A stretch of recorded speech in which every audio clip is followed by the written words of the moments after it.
You imagine an FDA-approved drug and then a company that basically has a valuation over $1 billion, what kind of attention that'll bring? Like you've highlighted. MindMed, incredible data. Their phase 2 LSD trial back in February. They raised $175 million off of that. Cybin, their DMT results, they're starting a phase 3 trial coming up, I think, next month or in June. They raised $150 million, and the quality of strategic biotech investors that were involved in that. You talk about Atai and their investment in Beckley Psytech, I think it was, if our memory serves me correctly. Yeah. And then the drug development side of Field Trip, that's now flipped into Reunion Neuroscience, $103 million. So we're seeing a lot of money move within this space. Public side, obviously, the market still remains very, very dry, but I do strongly believe that this industry wakes up in a hurry. The big question is, does Lykos get that FDA approval? Hey everyone, welcome to our latest Trade to Black podcast. Today, talking psychedelics again. As I said last week, we're going to have a steady flow of content. Why? Because as I said, the FDA could provide a ruling on August 11th, 2024 regarding Lykos Therapeutics and their MDMA-assisted therapy protocol, and whether or not they indeed get approval. If that happens, many speculate this could be a huge run for the industry. So let's welcome back a familiar face to the podcast. Been a while, but a big name in the psychedelic space, Zappy Zapolin. Good to see you. It's been a long time since we last had you on. Good to see you. I resurrected my blazer from my Bear Stearns days when I was working over at Bear Stearns. So, no, I'm excited to put it on. It's such an incredible moment. You know, I'm sure most of your listeners are watching all the money coming into the space right now. And my back channels into these companies and some of the medical folks that are behind these, it's very encouraging what's happening there, because the big question is, will they get the approval? That's number one. And I think in the case of Lykos, the answer is 100% yes, even though some people are poking sticks at them and things like that while they're, bringing it to market. Yeah, I spoke to Cody Chandra last week, but you agree, feel the same way that you do indeed feel very strongly that they will indeed get approval, Lykos, from the FDA later this summer?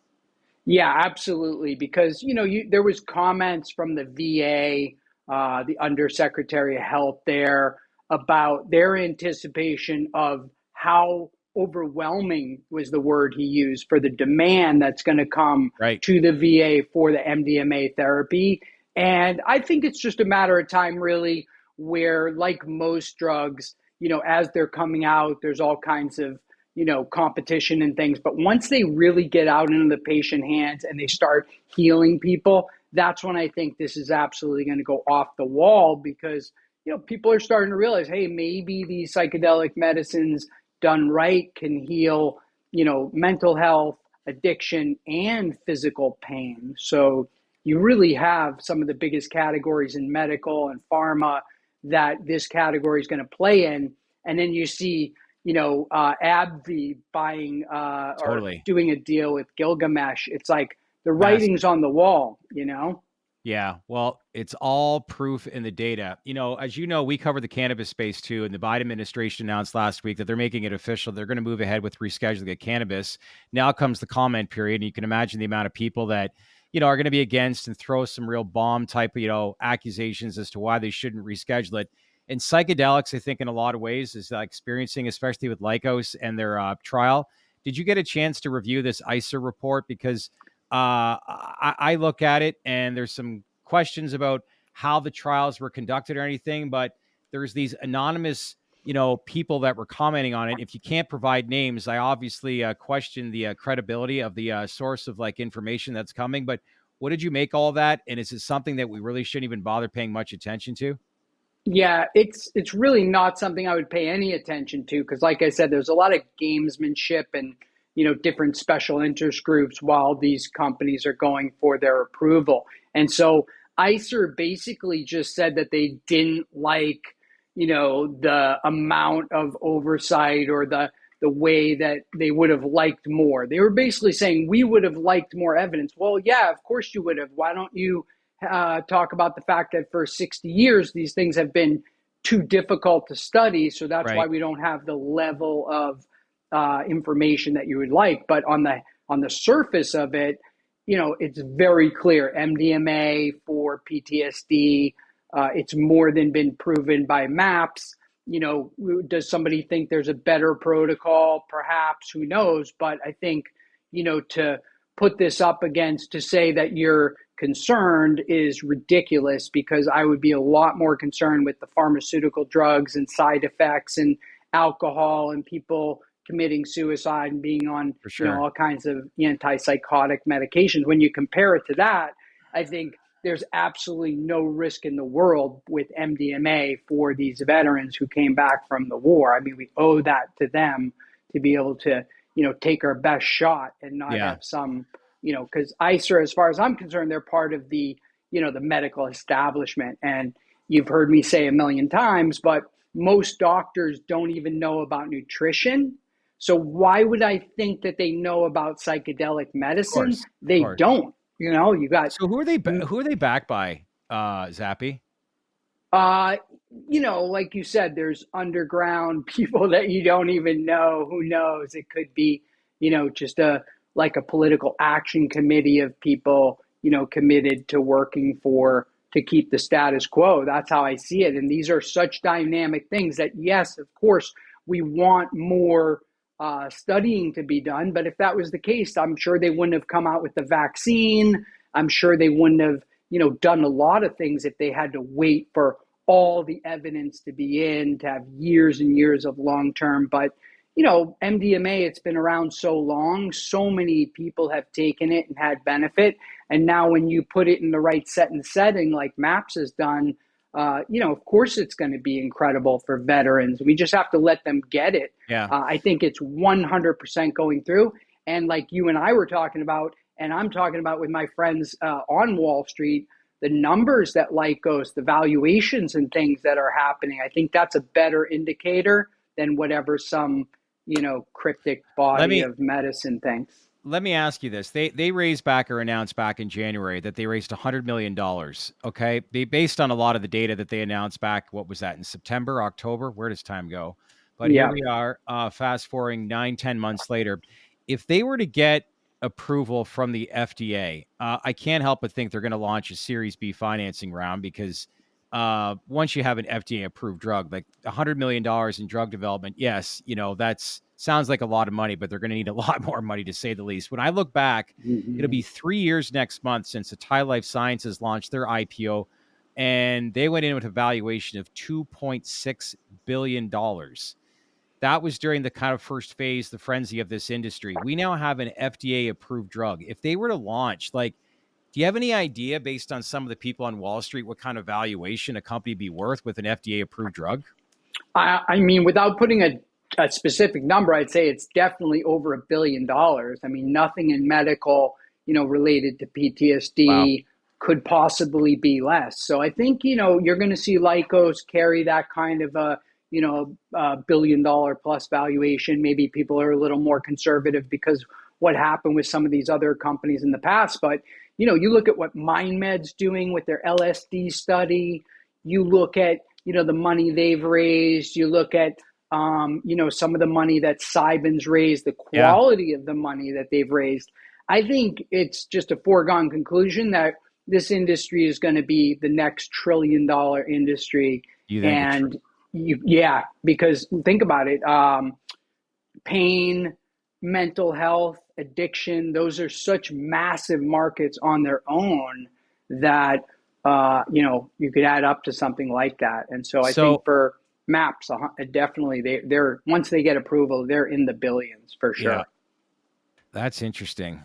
You imagine an FDA approved drug and then a company that basically has a valuation over $1 billion, what kind of attention that'll bring. Like you've highlighted, MindMed, incredible data. Their phase 2 LSD trial back in February, they raised $175 million off of that. Cybin, with their DMT results, they're starting a phase 3 trial coming up, I think next month or in June. They raised $150 million, and the quality of strategic biotech investors that were involved in that.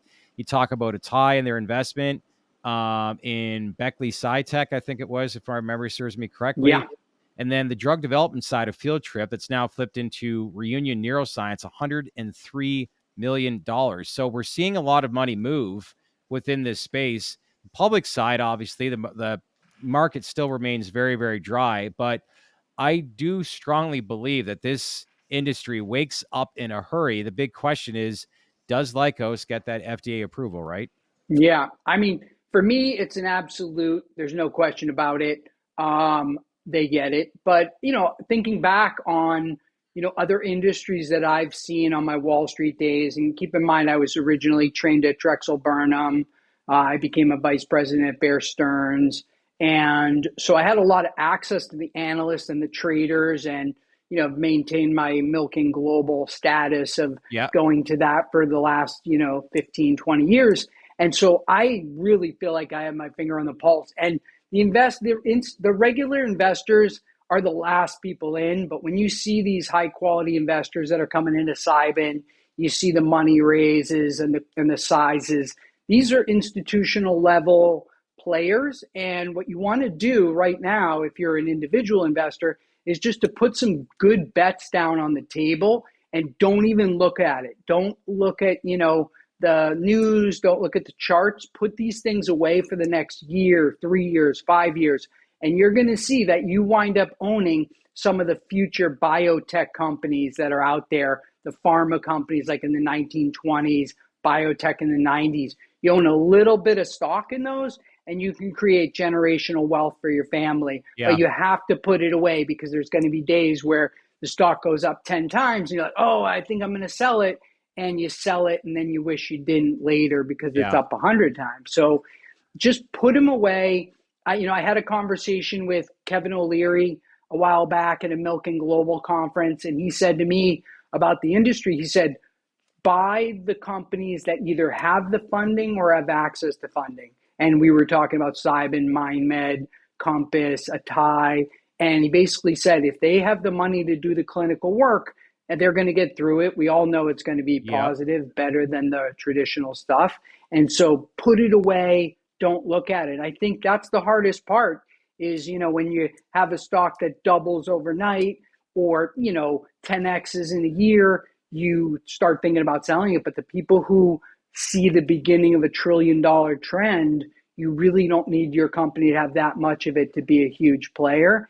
And we're in one of those moments. And I'm going to add to that with the political cycle coming up, with the election, with California possibly going legal at some point, you have to be in these stocks now. There's any day that you could turn around in California, make some announcement and all the stocks are up 10 times. And now you're thinking to yourself, ooh, should I buy it up 10 times? It still looks cheap, but buy them now, but make sure they're the companies that have money. Fill us in for people that don't follow the space as much, but what is pending in California and why that's so important for the growth of the industry?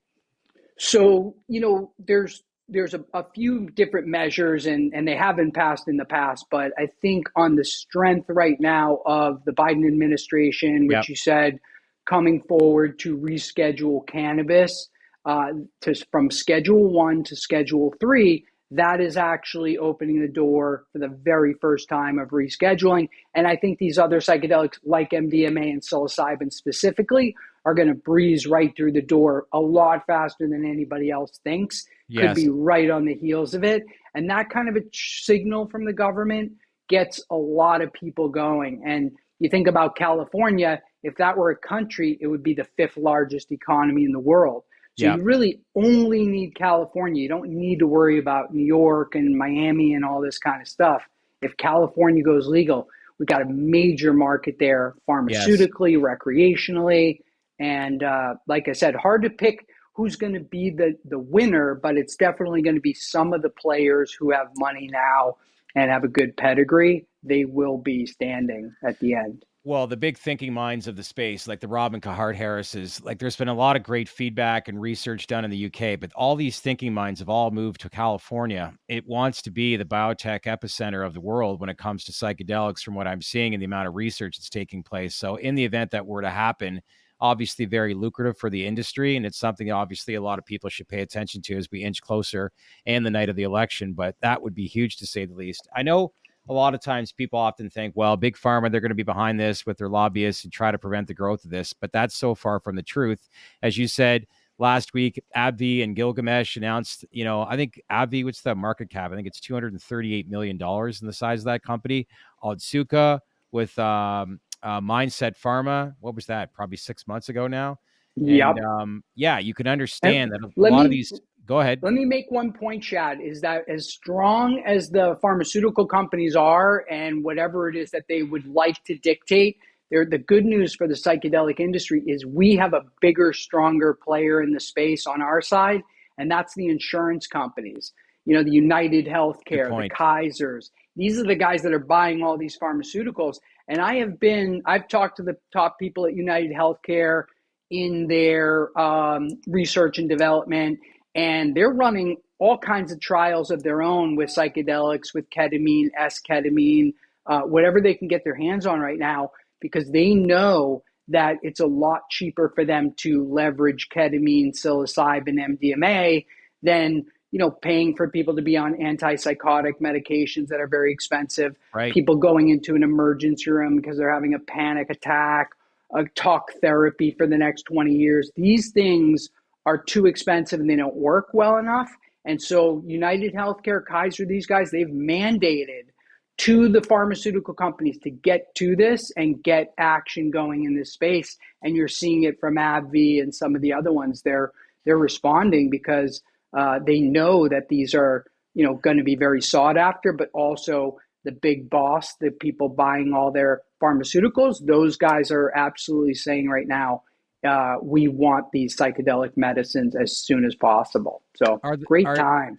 based on the conversations you've had with insurance companies, like what is their stance right now on the current SSRI model? Are they frustrated? Are they looking for other alternatives? I assume they are.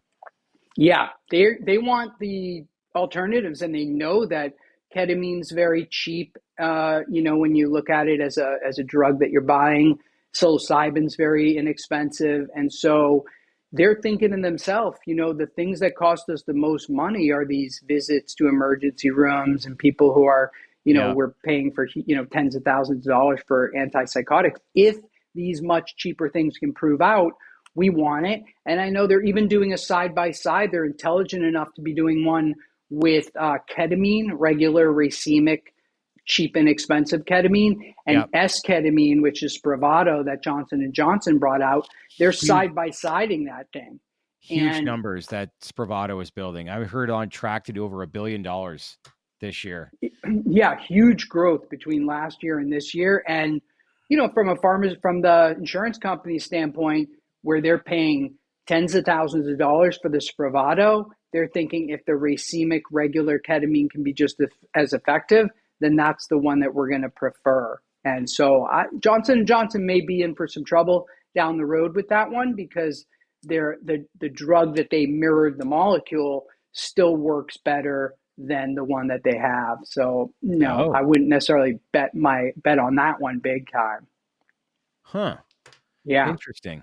And I'm going to tell you why. The Spravato, the delivery technique is a nasal spray. And Right. anytime you put something up nasally, because people, when they're abusing ketamine recreationally, they're snorting it, it goes in your nasal cavity and hits your opiate receptors. Okay. So there's an addictive quality to it, which Mm. is not good, that you don't have with intramuscular, IV, or the lozenges.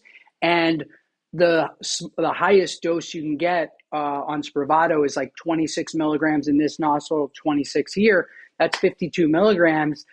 I mean, you're only getting a certain percentage of that bioavailability. It's a very low dose in comparison to what you would get in a ketamine treatment. And as everybody knows, when ketamine metabolizes, it's growing new neural pathways in your brain. So if you're only getting a little bit, because that's what Johnson and Johnson was able to get legal, was a nasal spray in a very Yeah. small amount, they just took the easiest path, but it's not the best for consumers, and it's not the best for the insurance companies. Low dosage, and that could turn into, like you said, to something very addictive. That's for sure. But Yeah, better than so SSRIs for now, from what I'm seeing and hearing, right? yeah, when I compare psychedelics, the funny thing is, people, the conventional wisdom right now from the medical establishment is that the psychedelics are as effective as the SSRIs, and they kind of just leave it at that. But what they don't say is that the psilocybin and the other psychedelics don't have the kind of horrible side effects that the pharmaceuticals have. And so Yeah. if they're even and one doesn't have the side effects, clearly that's better for the consumer. And that's what's going to be adopted by the medical establishment, the government, and the pharmaceutical companies Yeah. eventually. Well, there's been a lot of stories on Lykos, and if they do get approval, the road's going to be a little bit bumpy one because the amount of demand, for PTSD. I think heard 13 million people with diagnosed. I think diagnosed is around 9 million in the US, but they think that number is more realistic on at the number of 13 million. But from what I am Yeah. understanding, it would be MAPS's MDMA or Lykos's MDMA protocol, not MDMA would be legalized or approved by the FDA. You would then have to do that into a clinic that then would provide insurance coverage. Is that correct? That is correct. That's the MAPS model. And again, they were just like Johnson and Johnson was forced to do what they had to do. I think MAPS had to do what they had to do, which was to have a model where you're having several sessions with a psychologist and therapist and integration person. There's only 3 full sessions of the MDMA, but in those sessions, you have to have 2 people there, and a little bit unnecessary, as we know. Yeah. But when you're going through drug development, sometimes you take the path of least resistance, and so I think that protocol of MDMA plus any kind of setting is going to be great. But I think they probably built in more than they need, just because people don't understand it, and everybody wants more and more and more for safety, even though it's already really safe and doesn't require what they're asking for. So it's a learning process here that we're going through with the medical establishment, the government, and society. But I think once these get in the hands, like cannabis edibles have gotten into the hands of America, and now you see elderly people and people who never would have smoked marijuana years ago taking edibles for their pain, their arthritis, all these things, having great effect and really loving it and dropping a lot of the medications that have all those side effects. So I think, like cannabis, you're going to see psychedelics just blast their way through the patient experience, because that's going to be so amazing. And that's kind of what's happening for psychedelics in general right now. To that point you made earlier is, yes, the institutions and the smart money people, the Stephen Cohens of the world and the AbbVie, they're getting in deep into this space. But the consumers, where maybe they're not getting as deep right now financially, but I'm seeing all kinds of acceptance in the psilocybin space throughout the whole middle of the country, middle America. The moms on mushrooms is just sweeping through there. And women make all the health decisions in the family for the husbands, the kids themselves. So the fact that psilocybin's ripping through middle America, through that housewives and the moms and the school teachers and stuff, it's happening anyways, regardless of what happens on the West Coast and the East Coast or anything to do with legalization. It's really, that's happening. And then I want to make one other point. When Matthew Perry died, tragically, he, tried to play doctor to himself and give himself ketamine and some other things while he was unsupervised in his hot tub. And that's a recipe for disaster. And so when that all happened, after that, all the news channels, the media came out and was saying, hey, it's amazing. Ketamine's great for PTSD and depression, but we're concerned because could it be dangerous? And Matthew Perry died.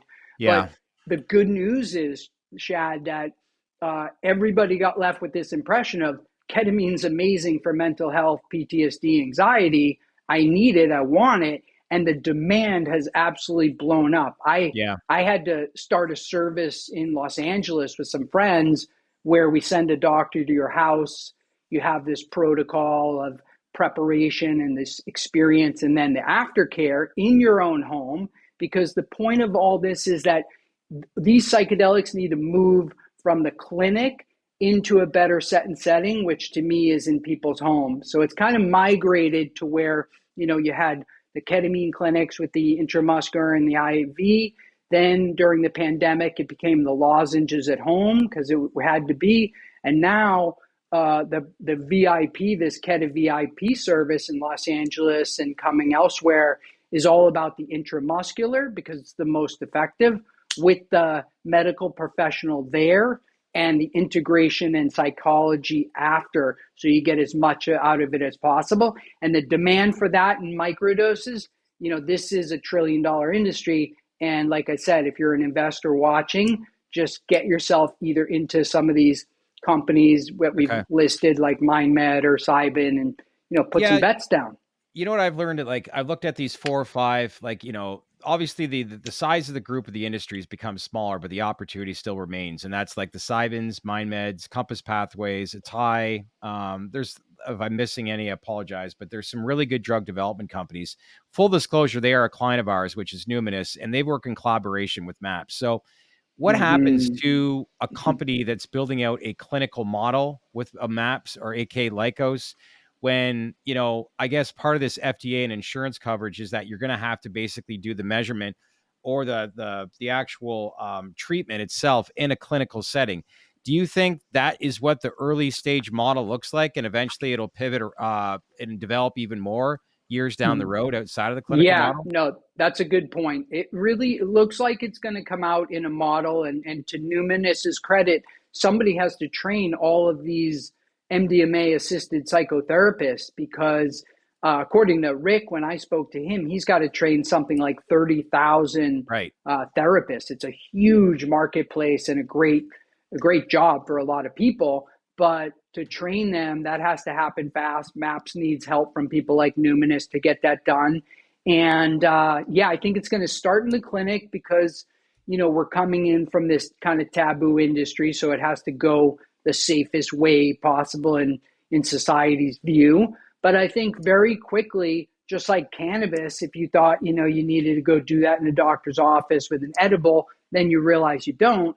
This is going to be the same thing with, these different compounds from ketamine to MDMA. You're definitely going to want to have supervision and be, overseen by an expert, but not necessarily in a medical clinical setting. I think that's going to dissipate.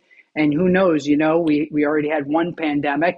I'm sure some crazy other stuff could happen. And you're going to have to do it in your home. So we got to get ready for it, educate people, and bring this about because, talk therapy and SSRIs and these kind of things, they're only marginally effective. And when we have Ibogaine that can break a fentanyl addiction, we have to seize that opportunity. Ketamine breaks suicidal ideation. We've got to jump on that. Psilocybin can calm people down and give them energy. Like that's what America needs. And so I think, psychedelics, when we look back 50 or 100 years from now, people are going to say, at the turn of that millennia, people went back to nature and it saved the human race from extinction. One can only hope, right? Well, I do know with regards to Lykos, all eyes will be on them the next few months, and it begins in 2 weeks. June 4th is when the FDA Drug Committee will review data supporting their new drug application, which will be the first advisory committee meeting to review a potential new PTSD treatment in 25 years. So some interesting times over these next 60 to 75 days, right? The reason I know they're going to love the results is I went on a trip with Rick Doblin around the country, this charity baseball trip last summer. And he was telling everybody about the results, which are public, but the results are that after a month, people were much better off having done the MDMA therapy. Right. Yeah, but a year later, they were even better than they were after a month. So that means that it just keeps getting better and better. It's not one of these things where it's a hopeful quick fix and then it doesn't work out. The actual long-term data is better than the short-term data, which you almost never get. And so for that reason, if Lykos comes out and it's if you have to seriously consider how much money to put in, because that is going to be a multi-billion-dollar opportunity. There's some execution risks. Somebody, like I said, they have to train tens of thousands of therapists and monetize that whole thing and do that quickly. But if you think they can execute, definitely the market's there and they're going to be, the sole player that can, do that business. Well, I had some interesting conversations a couple weeks ago, and like talk about psychedelics and as far as change, that's all interesting. But how are you a month, 3 months, 6 months, a year? That's how you convert people. Conversion is, probably the most important thing to have a sustained business model, and that's what the most encouraging thing is about a lot of these companies and the data that they're finding. But it's all encouraging. I'll leave you with this. When we had Cody on last week, I asked him, I said, if the FDA does approve Lykos's MDMA-assisted therapy protocol, what does that do for the industry from a capital markets perspective? Just because stocks have been, let's face it, been hit so hard and been quiet for quite some time. And he responded by saying, quote, I think you could see a market move unlike anything for an industry throughout public markets history, end quote. Do you agree Wow. with that? Wow. I think that is possible. I mean, it may take some time where, like I said, the drugs get into the patient's hands, and that's when the uptake's going to be overwhelming because, Yeah. you think about edibles with cannabis. The only thing better than that is psilocybin mushrooms for everybody, microdose, that kind of thing as a replacement for those antidepressants and all kinds of things. So, yeah, I think it's going to eventually be like you said. We're going to go from wherever we are to $1 trillion industry with the top players in it. And I think that the mistake that people could make right here is to get excited but sit on the sidelines, and then some event happens like California going legal or some feedback from the marketplace about better results than originally thought, and the stocks are going to go berserk and you're going to miss the first run at it. And I say to people, if you're watching this now, you're in the very first inning. You deserve to be one of the people that makes money from this, just like when the internet started or Yeah. crypto or electric cars. If you were an early adopter, you made a lot of money. And so who better than the people watching right here? They're probably higher conscious, more open people. I'd rather see them make the money than some institution that comes in, 6 months, a year from now, trying to, just get their piece. Good point. Always good catching up with you. Let's keep in touch, especially as this starts to garner a lot of more attention and interest. August 11th, that's the big date. But June 4th, obviously, is the first committee hearing or a review that Lykos has scheduled with the FDA. So all eyes will be on that. And then hopefully everything positive in the right direction. And then it's onwards and upwards as we inch closer to August 11th, which we all know will be here in no time, right? Yes. Exciting times. All All right. right. Hey, enjoy. Peace. I appreciate you. All right. Thanks, Zappy. Appreciate your time.